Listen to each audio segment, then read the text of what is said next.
Hello, everybody. Welcome back to my channel. My name is Stephanie Bree. This is Horror Trans. I'm a transgender woman who talks about all things horror. We're still talking about Freddy vs. Jason, and today we're up to Friday the 13th, Part 5.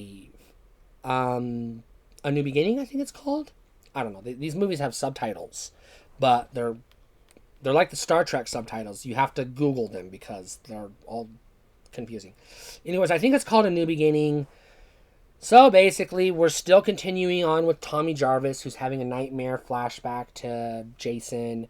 Jason comes back to life, terrorizes Tommy Jarvis. Tommy Jarvis wakes up. He's in a van or an ambulance or a truck or whatever, I don't remember. A vehicle on his way to a halfway house, boarding house, where he's going to be rehabilitated from his mental stay in the mental institution before he gets released into the public.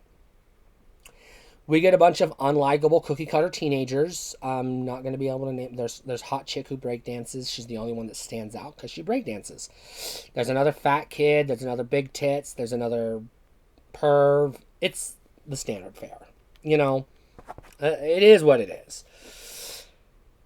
And then in a twist, one of the teenagers gets the first kill in the movie. He kills the fat kid. So he just chops him up, and then, the authorities show up and arrest killer, red herring number one, and then pick up the pieces of fat kid and drive off. And then we get this ominous little, look that tells us who the killer is because, these movies are not subtle at all. But, you're supposed to not know who the killer is yet because, these movies are whatever. And then Jason shows up out of the blue and starts killing people. And we got some hillbillies on a motorcycle.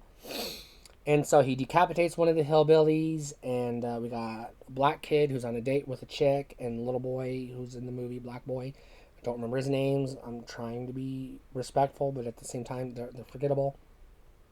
Black guy's sitting in a outhouse taking a shit. Jason kills him while he's taking a shit, which is very not cool. Then he kills girlfriend, and then he kills some people at a diner. Not very good kills.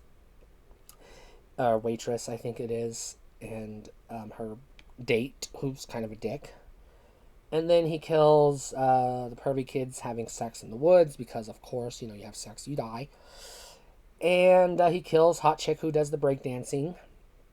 And he comes out. They set the movie up so that you think, or you're supposed to think, red herring number two, that maybe Tommy Jarvis is the killer. And, they're trying to escape the house because it's full of dead bodies.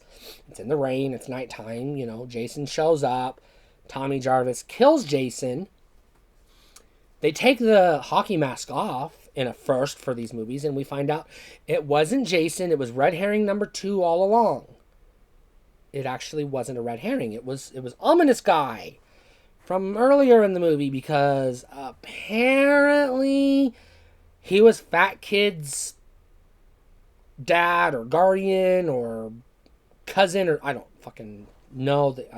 He had some kind of family connection to fat kid who was killed at the beginning of the movie, and he decides to dress up like Jason and kill random people because fat kid died. That's how he grieves, I guess. I don't know. This movie sucks. Don't watch it. This is a rent.